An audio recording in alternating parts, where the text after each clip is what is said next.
Today, we open our hearts and minds to a truth that is often misunderstood, ignored, or simply hidden behind layers of fear, scarcity, and worldly confusion. We are going to explore 7 hidden spiritual laws that govern your money, laws not taught in business schools or printed on banknotes, but engraved in the fabric of divine consciousness. Money is not just currency. It is energy, it is flow, it is a spiritual servant, never a master.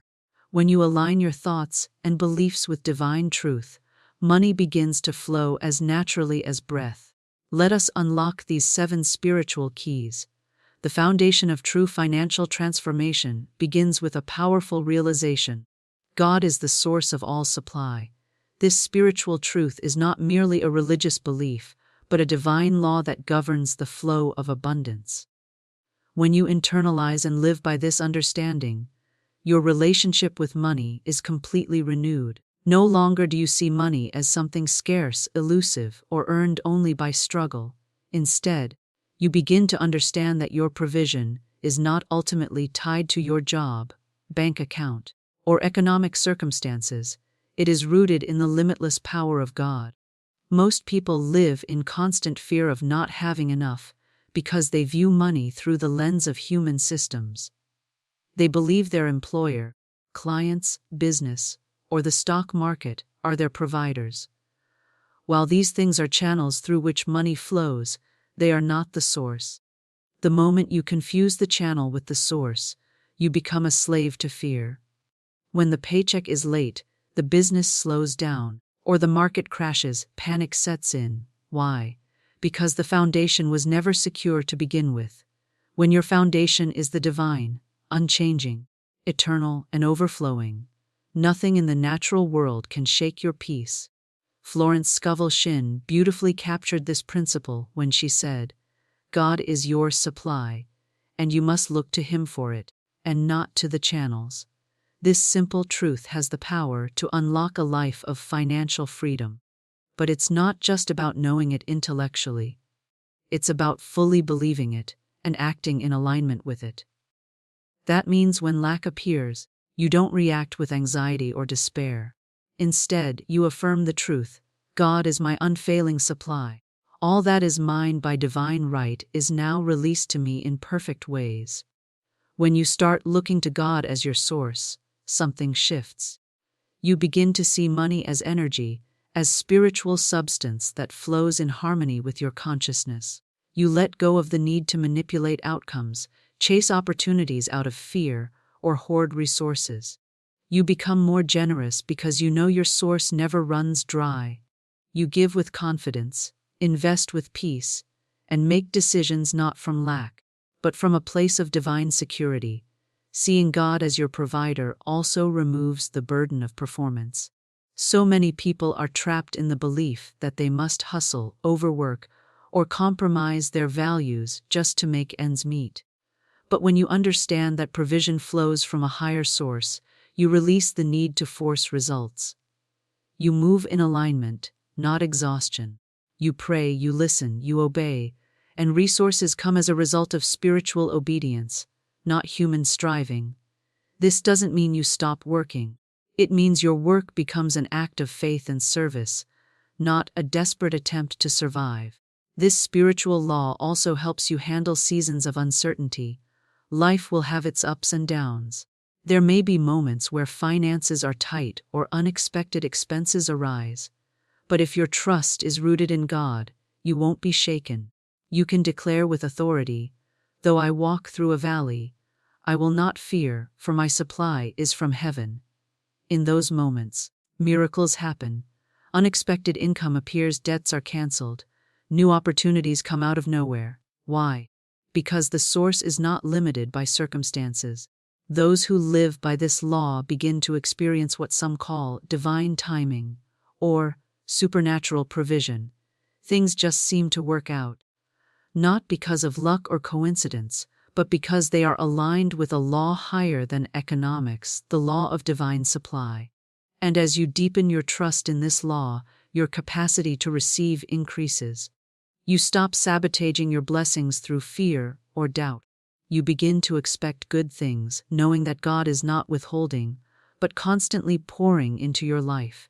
In conclusion, the first and most powerful spiritual law that governs your money is this: God is your source. Not your job, not your clients, not your qualifications. When you live from this truth, your financial life transforms from struggle to flow, from fear to faith. You stop chasing money and instead allow money to follow you as you walk in purpose and alignment. Let this truth sink deep. As a child of the infinite, you are supported by a divine economy that never collapses. Trust in your source and watch provision rise to meet you.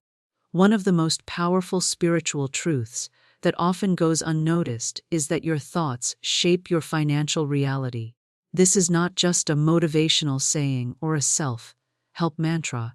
It is a divine principle that governs how abundance flows into your life. Everything begins in the mind. Your outer world is a reflection of your inner beliefs. If you think of yourself as lacking, unworthy, or constantly struggling with money, those thoughts will materialize into your experience. But if you nurture thoughts of abundance, provision, and divine supply, you begin to attract the financial conditions that mirror those beliefs. The truth is, your subconscious mind operates like fertile soil. Whatever seed you plant, be it fear, scarcity, or faith, will grow. Many people unknowingly plant seeds of lack by repeating thoughts like, "I never have enough," "money is hard to come by," or "rich people are greedy." These thoughts become patterns, and patterns become realities.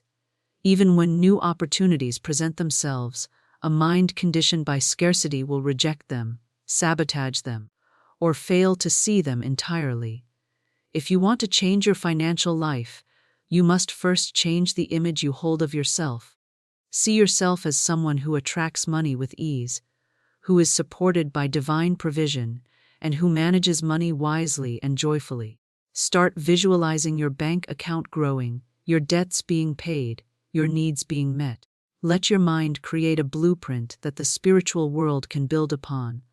The law is simple but profound. What you consistently dwell on becomes your reality.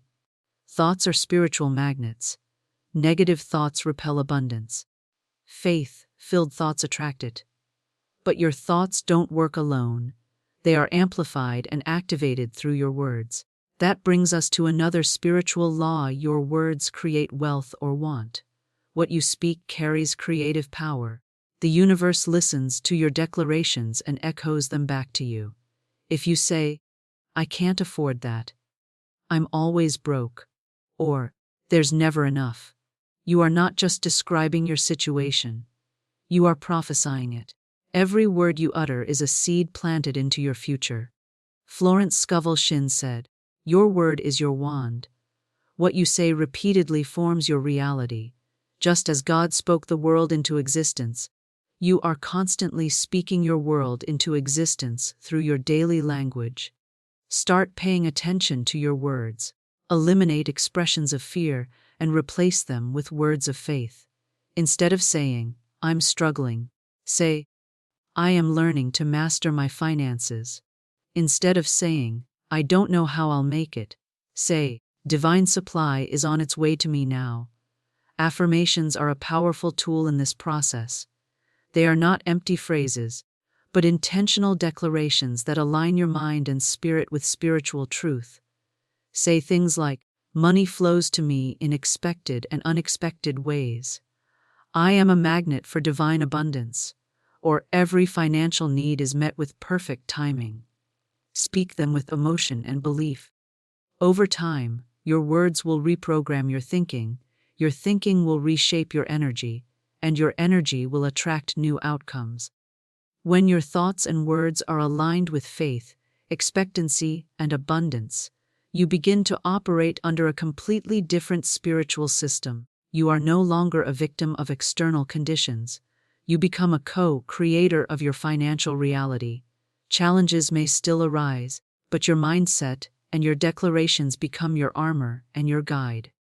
You will begin to notice unexpected income, new opportunities, financial favor, and divine guidance showing up in your life, not by chance but by spiritual law. In conclusion, These two hidden spiritual laws, the power of your thoughts and the creative force of your words, work together to govern your experience with money. When you change the way you think and speak about finances, you invite a new reality into being. You stop living as a prisoner of past patterns and start walking as a conscious participant in divine provision. Your mind becomes the architect, and your words become the builder. Together, they shape a life where abundance is not only possible but expected. Choose thoughts of prosperity, speak words of increase, and you will step into the financial freedom that has always been your divine right. One of the most overlooked yet spiritually profound laws that governs money is the law of giving and receiving.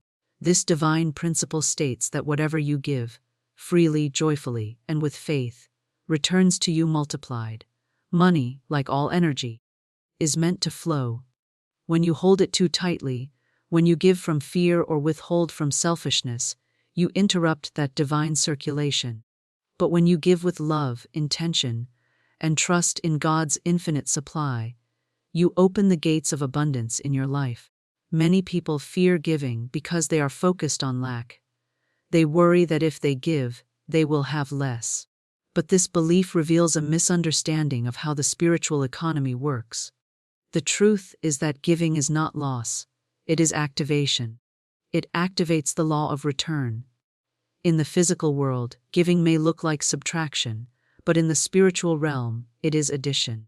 The act of giving declares to the universe, I trust in divine supply. I know there is more where this came from. I am not afraid to release, because I know I will receive. Giving aligns you with the flow of abundance. Think of a river. If the water does not flow, it becomes stagnant, toxic, and lifeless.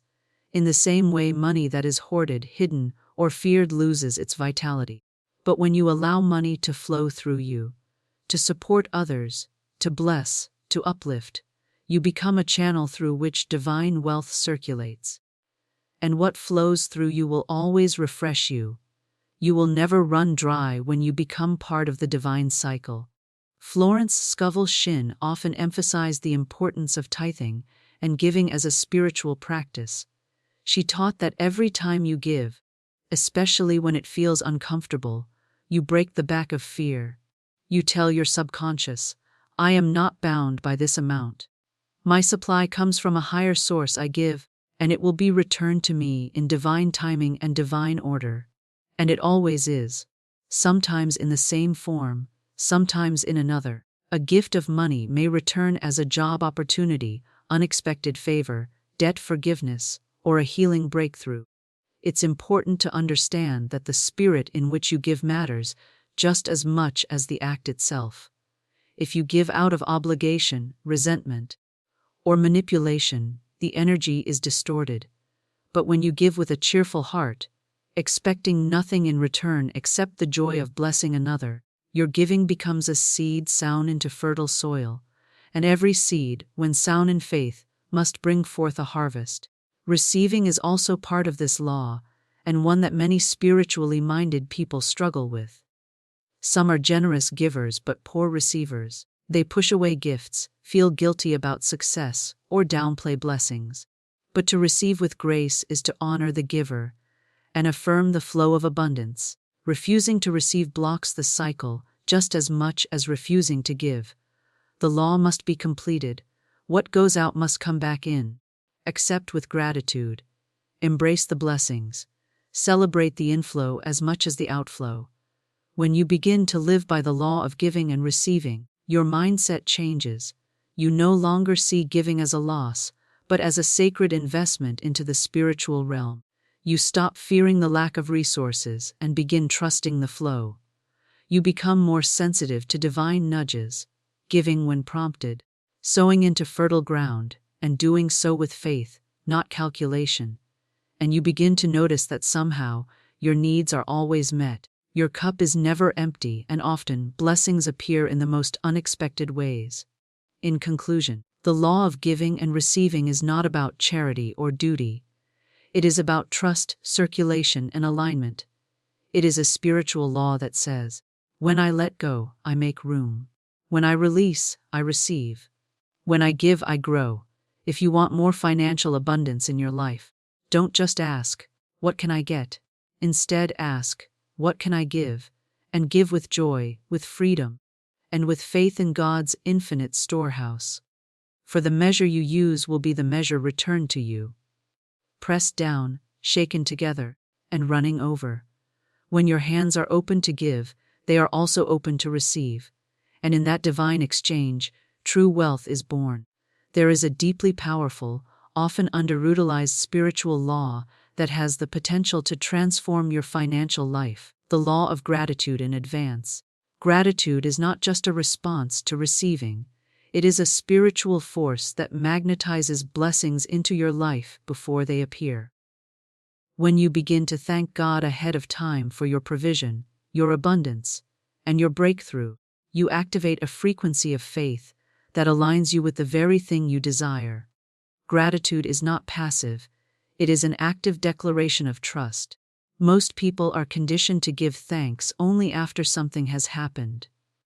They receive a paycheck, and then they are thankful. They get a financial blessing, and then they praise. But that is not spiritual alignment. That is emotional reaction. True spiritual power is when you give thanks before the manifestation. It is in that moment, when the bill is unpaid, the account is low, the door seems shut, that gratitude becomes your weapon. When you can thank God in that place of uncertainty, you step into the supernatural. Gratitude in advance is a way of saying, "I believe it is already done. I may not see it yet, but I know it's coming. I trust in divine timing, and I thank you now, not later." That kind of gratitude is the sound of faith. It shifts the atmosphere, it breaks fear. It silences worry. It replaces anxiety with peace. When you are thankful in advance, you are not begging, you are affirming. You are not doubting.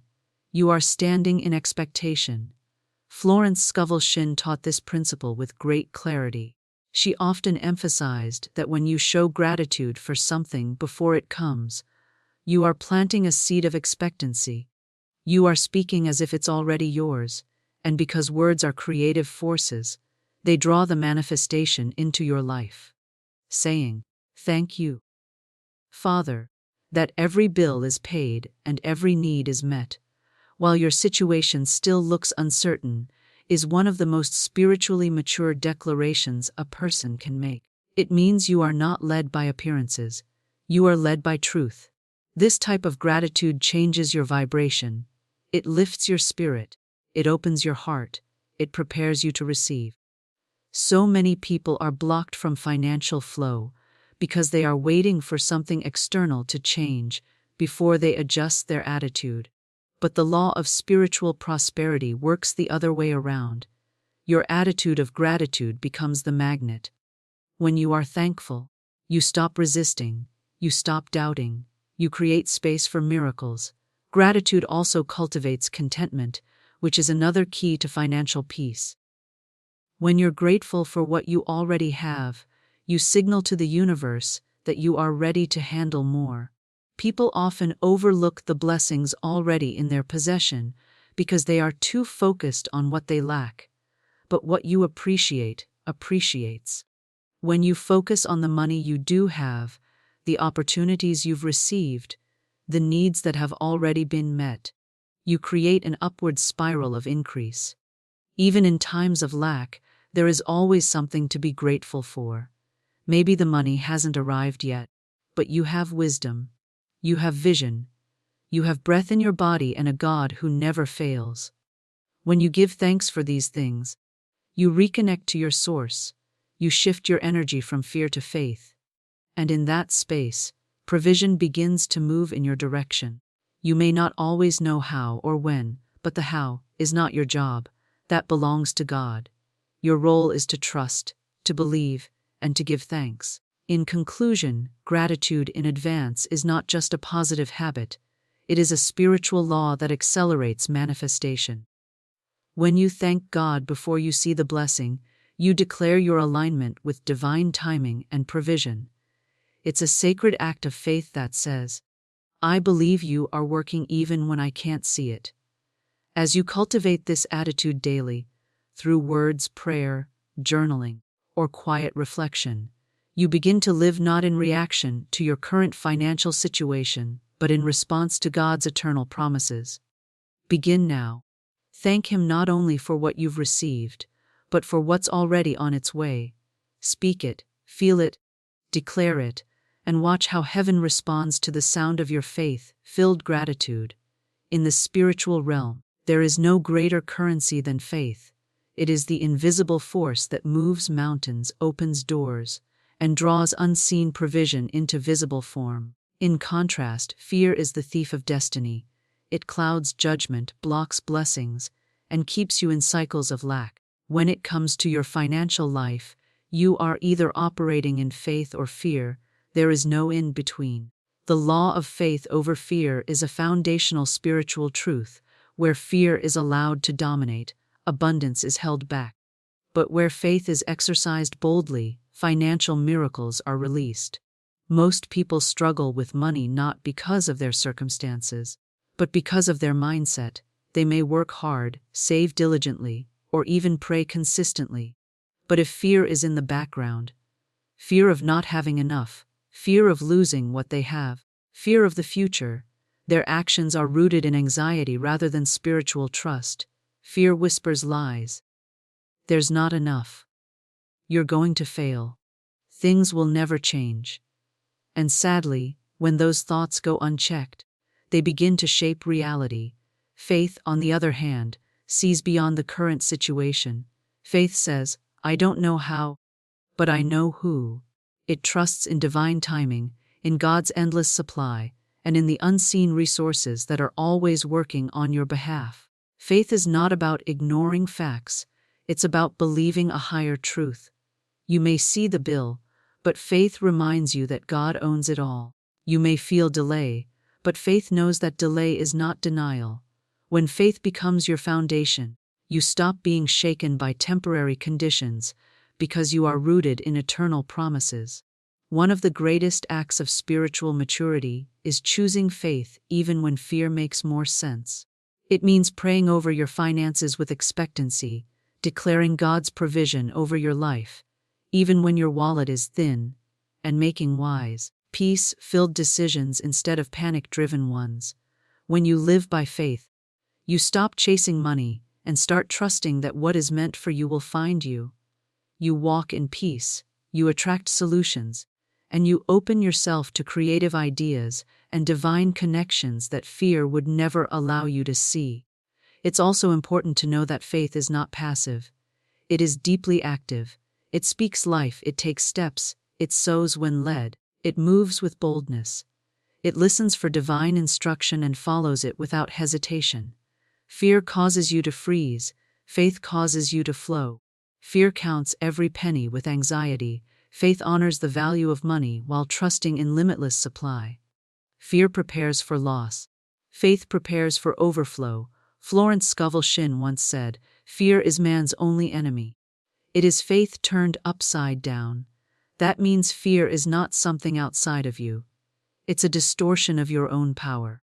When you take that energy and turn it right side up, it becomes faith. And that faith, no matter how small, can shift your entire financial landscape.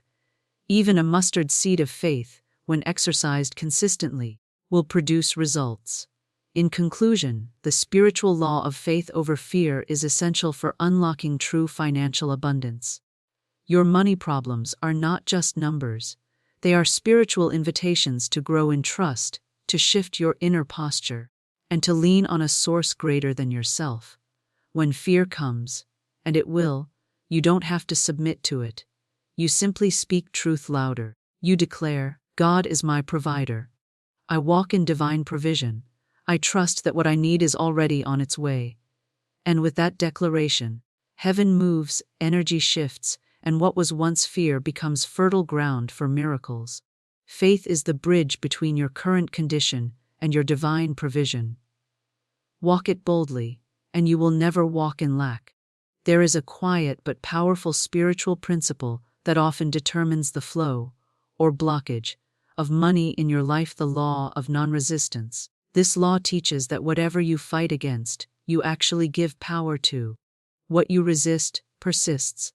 In the realm of money, this law plays out in subtle yet significant ways. Many people unknowingly block their own abundance by holding on to resentment, judgment, guilt, or shame toward money itself, toward those who have it, or even toward their own past financial mistakes. When you carry resistance, you carry restriction. But when you release resistance, you make room for flow. Resistance often hides in emotions like envy, bitterness, and self-condemnation. Perhaps you were taught that money is evil, or that wealthy people are greedy. Maybe you've made poor financial decisions in the past and now feel unworthy of prosperity. These inner conflicts create a spiritual blockage. You may say you want abundance, but if part of you feels guilty about having it, or angry at others who do, you are sending mixed signals to the universe. And the result?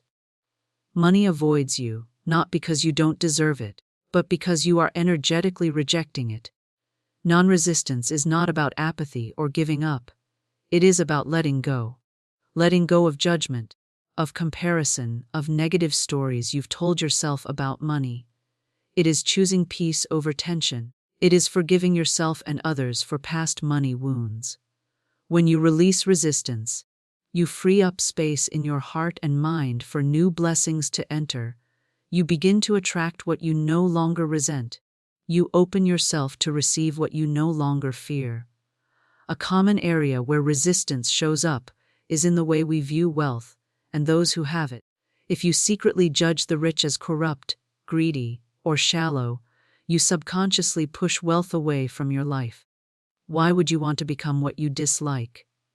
The truth is, money simply magnifies who you already are. In the hands of someone kind and generous, money becomes a tool for good. So instead of resisting the wealthy, bless them. Celebrate abundance wherever you see it, knowing that what you bless, you attract. Rejoice in others' prosperity, and you will make space for your own. Non-resistance also means surrendering to divine timing and trusting the process. Many people become frustrated when money doesn't appear as quickly or in the exact way they hoped. They push, force, and struggle, trying to make things happen out of fear or impatience. But forcing is a form of resistance. It's a lack of trust in the divine order. Non-resistance says, I've done my part. Now I rest in faith. I release the how and the when. And that space of surrender becomes the opening through which provision can pour in, often faster than you imagine. Florence Scovel Shinn often spoke of the power of releasing mental tension. She believed that peace, not pressure, creates results. When you relax into the belief that you are supported by divine law, you stop resisting the present moment and start aligning with what is coming. You no longer chase money with fear, you attract it with grace. In conclusion, the law of non-resistance teaches that flow begins where resistance ends. If you want money to move into your life, stop fighting it. Let go of the judgments, the guilt, the fear, and the shame. Forgive yourself, forgive others, bless what you once resented, choose peace over control, and trust that what is yours by divine right cannot miss you. Non-resistance is not weakness. It is wisdom. It is the spiritual intelligence to know that letting go is not losing, it is making room. The more you release, the more you receive, and in that surrender, abundance flows freely, joyfully, and without struggle. At the core of your financial reality lies a belief that is more powerful than any strategy, investment, or opportunity. The belief about your own worthiness. You can pray for money, work hard, recite affirmations, and even act on opportunities, but if deep down you believe you are not worthy of wealth, success, or abundance, you will unconsciously block or sabotage every blessing that comes your way. The seventh hidden spiritual law that governs your money is this: you must feel worthy to receive. Many people don't struggle with earning money. They struggle with receiving it fully and holding on to it. That struggle comes from internal programming, often planted in childhood or early experiences, that created shame, guilt, or fear around money. Perhaps you were told that money is the root of all evil, or that it's selfish to want more. Maybe you grew up watching others suffer in poverty, and a part of you feels guilty for desiring a different life. Or you made mistakes with money in the past and now feel disqualified from financial blessings. Whatever the source, these inner blocks act like invisible walls between you and abundance. You may not see them, but you feel them every time money comes in and quickly disappears, or when you shy away from opportunities that would elevate your life. You feel them when you hesitate to charge your worth, accept gifts, or allow yourself to enjoy financial ease. These blocks manifest as self-sabotage, undercharging, overspending, or simply not believing you're one of those people who gets to live in overflow. The truth is, abundance is your divine birthright. Worthiness is not something you earn through performance. It is something you inherit as a child of the infinite. The same divine intelligence that created oceans, stars, and galaxies created you, and you were never meant to live in fear, limitation, or lack. God does not withhold abundance because of your past, your flaws, or your failures. The only thing that can keep you from receiving what has already been given is your own belief that you don't deserve it. This law invites you to examine your heart. Ask yourself, do I truly feel worthy of having more than enough? Do I believe I deserve to be debt-free, secure, and financially supported? Do I believe that money can come to me easily, or do I think I have to suffer for it? Your honest answers will reveal the beliefs shaping your reality. To activate this law, you must begin the process of releasing internal resistance and embracing your divine worth. Start by forgiving yourself for any past financial mistakes. They were not evidence of your unworthiness. They were simply lessons on your journey. Let go of guilt and shame, for they serve no purpose in your future. Replace them with compassion. Speak to yourself as you would to a dear friend. Remind yourself daily, I am worthy of wealth. I am open to receive. I release all that blocks my good. As you begin to embody worthiness, you'll notice a shift. Opportunities you used to overlook will now catch your attention. You'll say yes to things you used to talk yourself out of. You'll accept help without guilt and give without fear. You'll stop shrinking and start expanding. Worthiness is not arrogance. It is alignment. It is stepping into agreement with who God created you to be, not a beggar, but a receiver, not a struggler, but a steward, not someone just surviving, but someone thriving.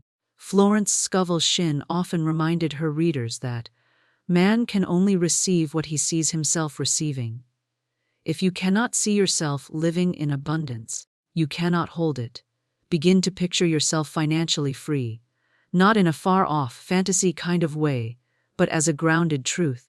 Imagine yourself paying bills with ease, blessing others generously, and walking through life with confidence, not fear. The more you see it, the more real it becomes. In conclusion, the final spiritual law that governs your money is the law of worthiness and inner openness. If you truly desire abundance, you must believe you are worthy of it. Not because you're perfect, but because you are divinely designed for overflow. Let go of every belief that says you're not enough. Dismantle the lies that say success belongs only to others. Embrace the truth that what you seek is already seeking you, if only you'll allow it. You were never meant to live in lack. You were created to live in divine flow. And the moment you believe you are worthy, the flow begins.